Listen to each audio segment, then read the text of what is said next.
Innal hamdalillah nahmaduhu wa nasta'inuhu wa nastaghfiruh wa na'udzu billahi min shururi anfusina wa min sayyiati a'malina may yahdihillahu fala hadiyalah wa may yudlil fala mudhillalah. Asyhadu an la ilaha illallah wahdahu la syarikalah wa asyhadu anna Muhammadan abduhu wa rasuluh.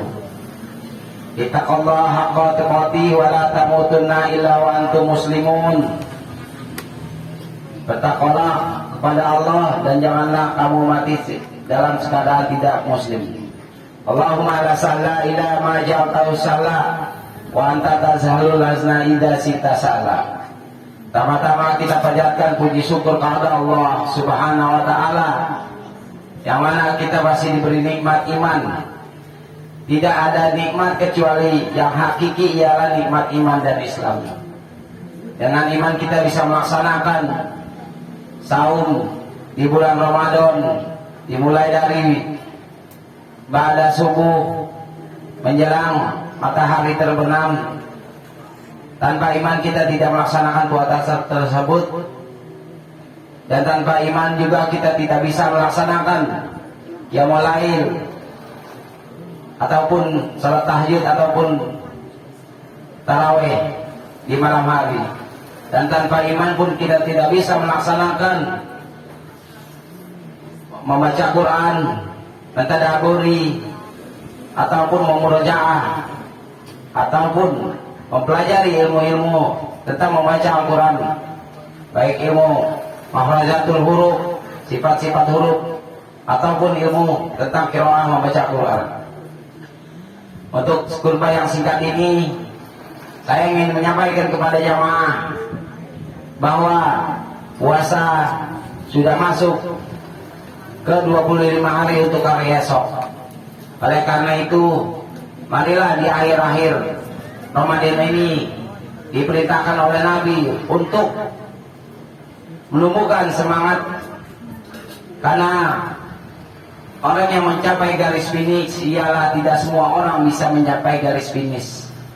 Apabila dikaitkan dengan perlombaan, mungkin ada ribuan peserta, jutaan peserta yang ketika berlomba memulai di awal Ramadan dan di akhir-akhir hanya sedikitlah yang tersisa untuk mencapai garis finish dengan bersungguh-sungguh.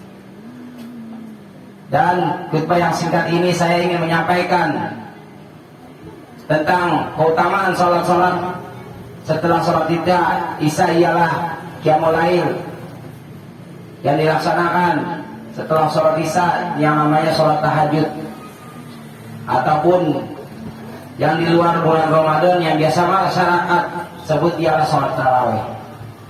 Keutamaan sholat tahajud ialah diantaranya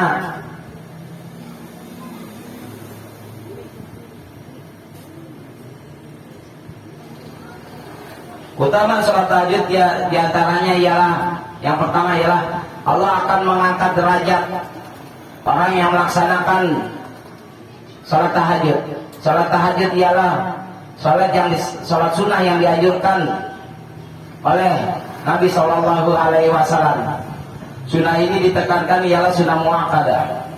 Sunnah muakkadah ialah sunnah yang dilakukan, yang ditekankan untuk melakukannya. Sholat tahajud terbagi dalam 3 waktu yang dilakukan setelah isya.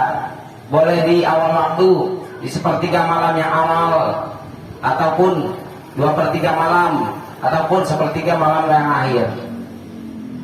Tapi di dalam hadis, apabila waktu-waktu ini ada waktu yang istimewa yang Allah sebutkan, yaitu sepertiga malam yang akhir sekitar jam 1:30 sampai menjelang waktu subuh.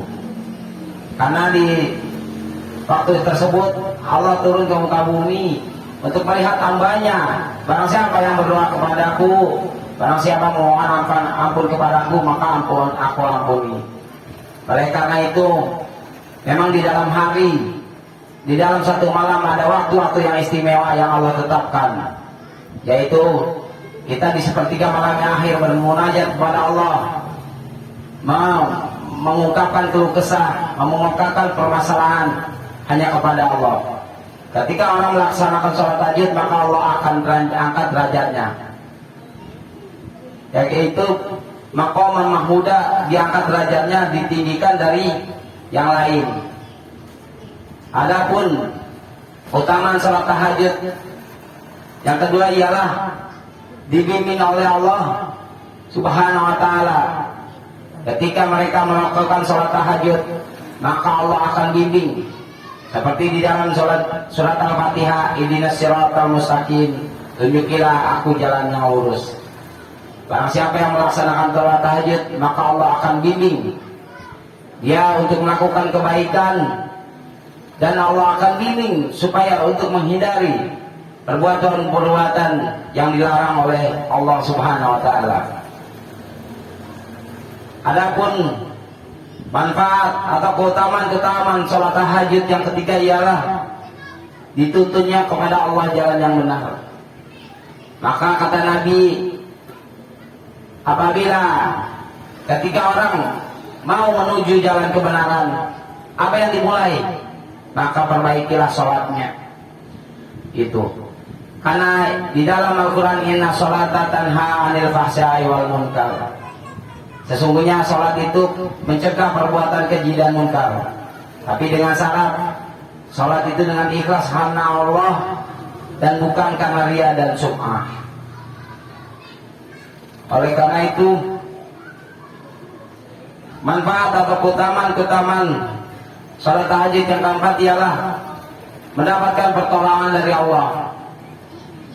Di dalam Al-Quran juga disebutkan, ya ayyuhalladzina amanu, ya ayyuhalladzina amanu ista'inu bis-sabri was-shalah. Ya, hai orang-orang yang beriman, jadikanlah salat sebagai penolongmu, jadikanlah sabar dan salat sebagai penolongmu. Innaha lakabiratun illa 'alal khashiyin. Sesungguhnya pekerjaan itu adalah pekerjaan yang sangat berat kecuali orang-orang yang melaksanakannya sholat dengan khusyuk. Adapun tentang khusyuk, minimal kita berkonsentrasi di dalam sholat. Di dalam sholat kita harus menanamkan yang namanya ihsan. Ihsan artinya ialah antabudallaha ka'annaka tarahu fa illam takun tarahu fa innahu yaraka. Apabila kamu beribadah kepada Allah, seolah-olah kamu melihat Allah atau Allah melihat kamu. Jadi ketika kita melaksanakan salat, maka salat kita seolah-olah kita berhadapan dengan Allah. Itulah inti dari keutamaan yang diantaranya kiat-kiat untuk mencapai khusyuk. Kalau kita tidak menanamkan di dalam hati kita untuk meyakini bahwa ketika sholat Allah lah melihat yang sedang memperhatikan sholat kita, atau seolah-olah kita melihat Allah. Itulah yang diutamakan dalam sholat khusyuk. Adapun sholat khusyuk ialah mengetahui arti-arti bacaannya. Ketika kita membaca Bismillahirrahmanirrahim, kita mengetahui bacaannya, terutama kita cobalah kita menghafal inti dari bacaan surat Al-Fatihah dan artinya. Karena dengan mengetahui bacaan itu bisa untuk mencapai kehusuan ialah diantaranya mengetahui apa yang kita baca. Contohnya kita membaca iyyaka na'budu wa iyyaka nasta'in, hanya kepadamu lah aku menyembah dan hanya kepadamu lah aku pertolongan. Di dalam surat Al-Fatihah ketika Allah terbagi, ketika dia membaca Bismillahirrahmanirrahim, Alhamdulillahirabbil alamin, bahwa hambaku sedang memujiku, Ar-Rahmanirrahim, bahwa hambaku sedang memujiku, Ar-Rahmanirrahim, Malik Yaumiddin. Itulah mereka, kata Allah, ketika membaca Al-Fatihah dalam ayat tersebut, maka Allah bilang, hambaku telah memujiku. Ketika iyyaka na'budu wa iyyaka nasta'in, hambaku sedang meminta pertolongan kepadaku, maka memintalah dengan pertolongan dengan sabar dan sholat. Di dalam Al-Quran juga, us'uni astajib lakum, berdoalah kepadaku niscaya akan aku kabulkan. Adapun berdoa kita harus dengan ikhlas, dengan meyakini bahwa setiap doa yang kita minta dikabulkan oleh Allah.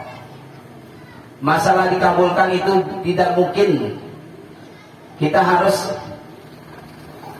begitu minta, kita harus minta dikabulkan. Mungkin ada hal-hal yang lain yang Allah mau ketika kita berdoa dan belum dikabulkan, maka kita disuruh bersabar oleh Allah Subhanahu wa taala.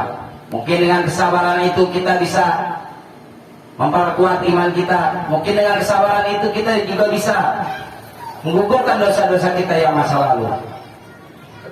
Dengan ini, itulah yang saya bisa sampaikan. Semoga apa yang sampai saya sampaikan bisa bermanfaat. Sekiranya untuk jamaah di sini, semoga Allah memberikan rahmat kepada jamaah yang hadir di sini. Subhanakallahumma rabbana wa bihamdika asyhadu an la ilaha illa anta astaghfiruka wa atubu ilaik. Wassalamualaikum warahmatullahi wabarakatuh.